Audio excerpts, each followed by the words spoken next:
Good morning, YouTube family. It's a coveralls and fire type of morning. It is cold. And you can see that you can maybe see that I kind of blew things out. It's kind of camouflaged. So the past couple days, I mean not full days, but I spent a little time out here with the blower, blowing a ton of leaves, just straight down this way, down into the holler. I blew all this out, bunch of leaves yesterday. I probably was out here with the blower for, a good couple hours, at least an hour straight blowing all the leaves down here, and then I just kept on blowing them even past the trail down there. I got to get my sled up out of the pit down here, but I'm planning on cleaning a whole bunch of this stuff up, and it's starting to look a lot better. Today I'd really like to burn some of this, get rid of this mess here. It's kind of right by the garage over here. Just, yeah, that kind of explains itself there, that mess. Then over here, I have this tree that I cut down like at least a year ago. More than a year ago, probably a little more over a year. I definitely want to cut this up. And we got a lot of stuff to burn over here also. Some nice firewood right there. But I want to cut this old rotten thing up. It's just been laying on the ground. So I want to cut that up into firewood. Right here by the local fire pit. And man, I got a lot more than that to clean up over here. Think I'd like to come over here and just cut a bunch of this stuff up. I have stuff laying everywhere. And more important, not just for looks, this is more so I can get to work. But I have a lot of stuff over in this area I'd like to clean up too. A lot of branches and leaves to blow. I'd like to clean all this up really nice. It's pretty trashy, a lot of branches and stuff everywhere. All of this has been here for probably a year while I've been working. I've been looking at all this mess. But this oak tree right here, it's an oak tree and a red oak together, and I'd like to take one of them out because they're so together. They're so close together. And I figure if I drop one, that'll be awesome because I'll have an oak tree to mill. And at the same time, I'll free up space for the other one to have room to grow, because the tops, they're just like sandwiched together, growing too close. So I figure that white oak would be some real nice floor lumber and other lumber. That's a lot of tree right there. So I plan on dropping that white oak right where I stand right here, which is amongst all this mess. So I'd like to get all this out of here and out of the way and have just a clean spot right here to mill. So I think that's what I'm going to focus on today.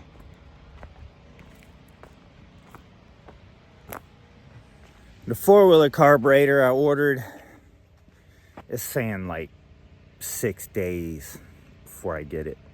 So I don't know if I'm just going to be patient and wait for that, or if I'm just going to take the carburetor off this thing and clean it. I'm going to try to wait. I doubt I can wait 6 days, but I do have a lot of work that I could do for a couple days. Definitely get prepared to drop that tree. and clean a lot of this stuff up. Make it just prettier out here when I'm out here. Not so much rubbish to look at. And we'll be staying warm for sure.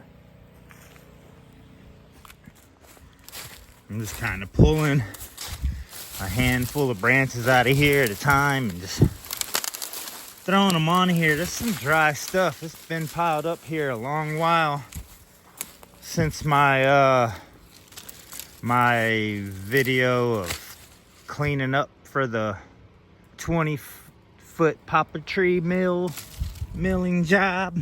I don't remember what exactly it's called, but I came out here and cleaned all this stuff up one time, and I piled all this stuff in. My intentions were to just burn this whole pile where it sits and all these leaves, but then I ended up putting my garage up right here, so I just don't want to burn a fire that big and it be that close to the garage. So we just kind of just keep throwing this stuff on here a little bit at a time, let it burn down, then we'll throw some more on there. I should have this pile gone, and by the end of the day, hopefully.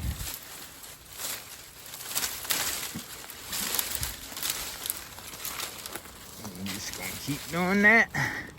Now that I got all these leaves blown back away, I can kind of burn a little bit bigger and crazier fire now.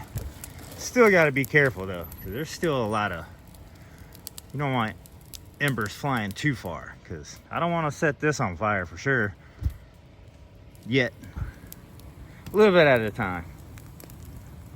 And I think I'm about to go take the milling chain and bar off the 032 AV and put a different bar and a cross-cutting chain on that thing, and come out here and use the 032 today and just start ripping up some of these, not ripping, but start cutting up some of these logs laying around and some of the branches, and I'm just gonna go crazy cleaning today. Dang right. Woo! About time to come out the coverall. Dang. That thing is hot.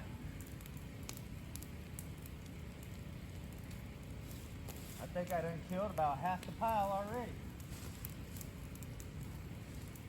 Oh, pillowcase. We'll get rid of that. Woo, I might take these coveralls off now. Go get my work clothes on. Yeah. All right, I took the milling chain and bar off this thing and put the 063 chain and another bar on here. This is the 063 bar. The milling bars I use are 0.050. The 063 is a bit wider tooth, and this thing was real dirty. You can see how dirty them teeth are. Definitely needs to be cleaned up and sharpened. So that's what I'm doing before I get started on bucking some logs.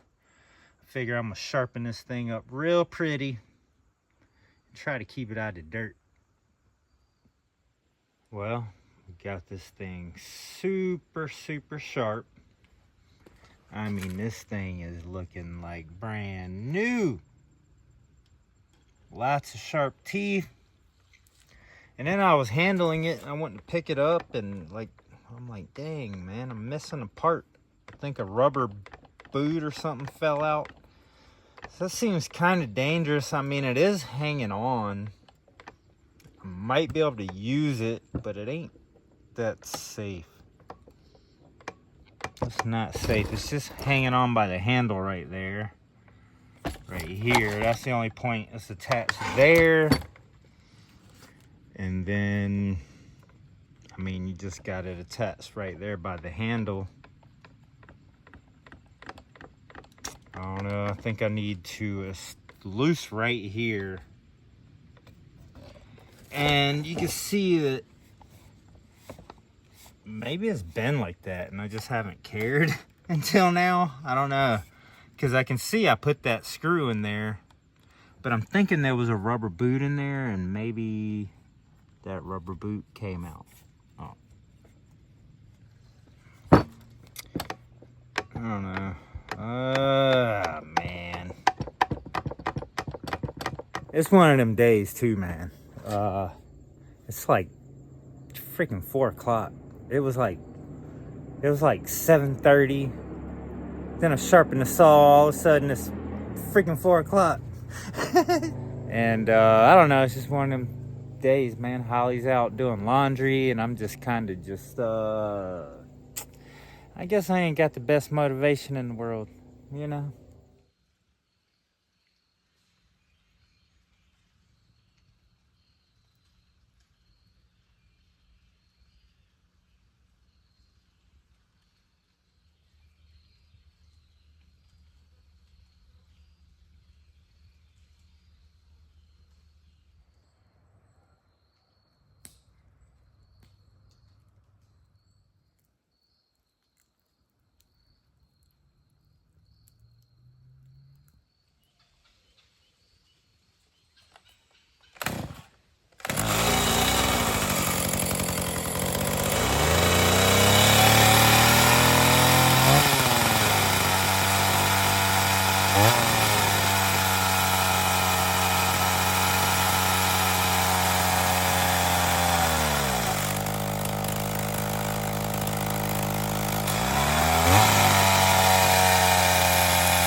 I might have to adjust this carburetor a little bit. Goodness gracious, that thing is wound up.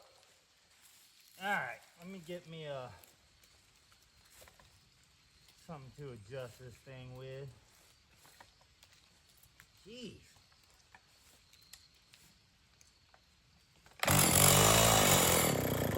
Oh, there we go.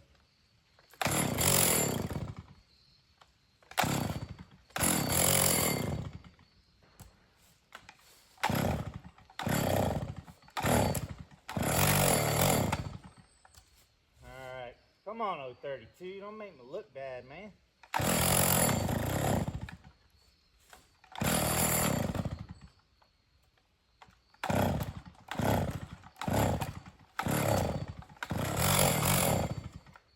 I ain't ran this thing in a little bit. Now it's gonna make me look like a fool.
looping. We gotta tune this thing down a little bit.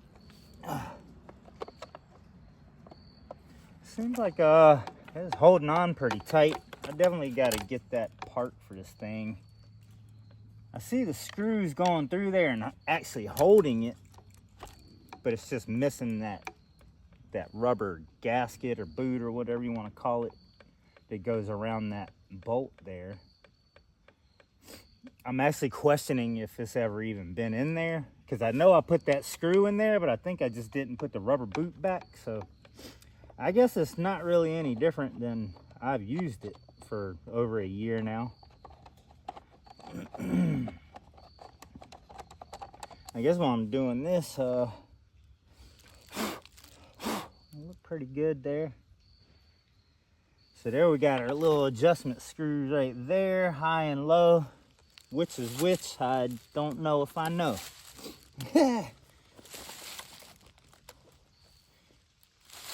So this saw is pretty special to me.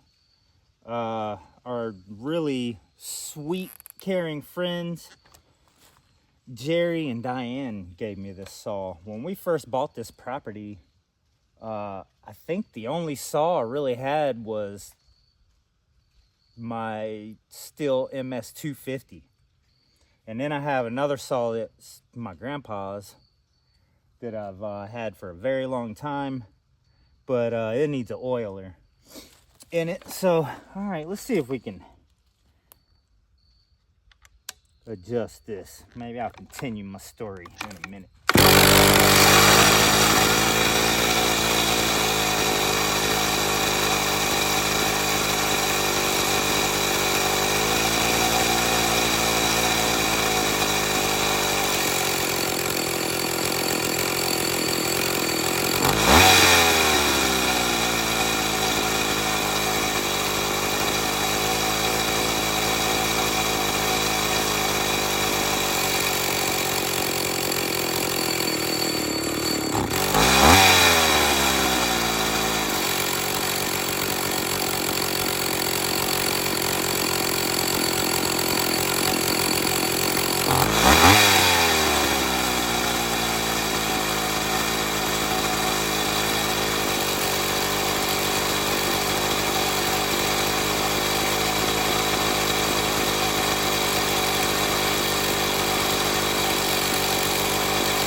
I guess that's oh man.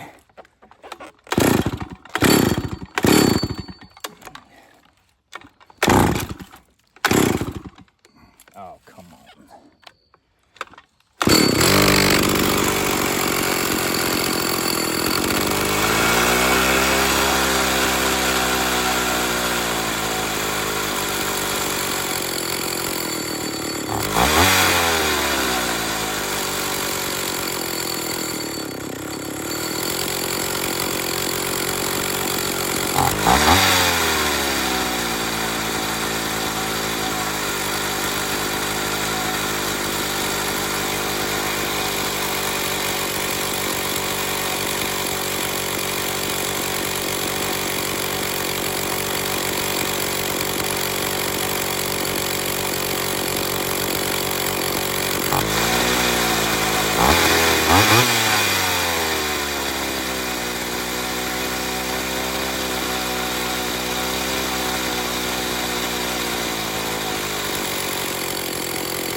Well, this definitely ain't a instructional how-to video, because I'm just kind of tinkering.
I think we're gonna play with that for a little bit, see how that does.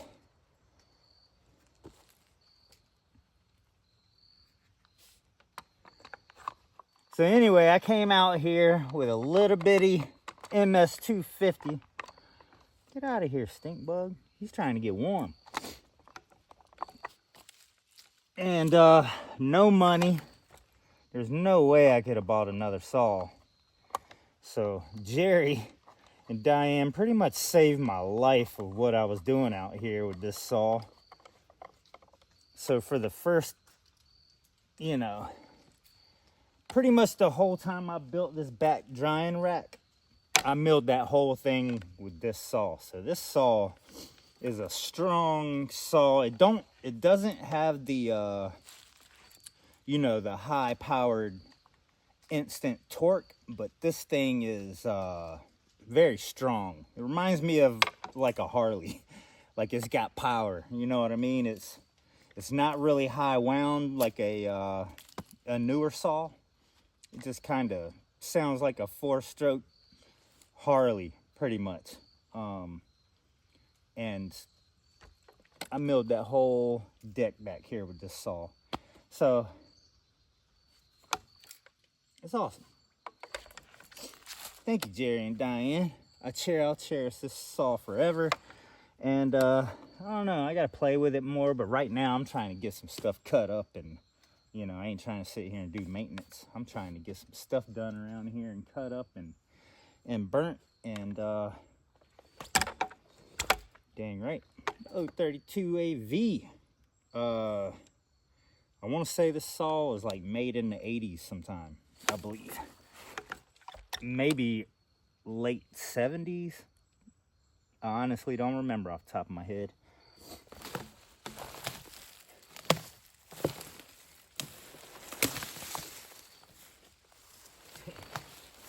Don't roll right back on that spot. Good enough, I reckon.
All right, man. So Jerry and Diane gave me this saw, and I'll be forever grateful. And when they gave it to me, he actually gave me a brand new carburetor with it, one of those Chinese ones from Amazon, I guess, one of the kits. I put it on here, and this thing ran great when I was out here milling. I milled this whole deck over here. And I think I'm about to just spend 20 bucks again and just get another carburetor for this thing and throw it on there instead of going through all this adjustment stuff. I mean, you know, for 20 bucks or whatever, you get a good year out of it and it rips. I'm happy with that. I think I'm just going to get another carburetor. Maybe that'll be a future video. We'll change the carburetor in this thing. And when I got it, he gave it to me. They gave it to me. I actually put the carburetor on there, and it ended up being the pickup tube in the gas tank. So I changed all the gas lines, carburetor, and this thing just ripped for just months. I was out here ripping stuff with this thing for months. And I don't know, I was gonna show y'all what a beast this thing is, but it ain't really being a beast right now. So I think I'm gonna take this back to the shelter shop. I think I'm gonna switch this bar out and put it on the 391. That way I can just come out here and rip a bunch of this stuff up. And I definitely want to get that rubber boot to put in here. Maybe throw a carburetor on this thing, new spark plug, and really get this thing tuned and ripping, so I don't have to sit there and tinker with it so much. I just play with the carburetor so much I don't even know where the settings are now from where it's supposed to be. I have no idea. So, man, I'm gonna go put this bar on the other saw because this chain is super sharp, and I'm gonna come eat a whole bunch of this stuff up. I have logs everywhere. I'm just gonna come out here and start ripping a bunch of this up and throw some more brush on this fire, keep that burning. I got that pile down at least to half of what it was. And yeah, let's get it in.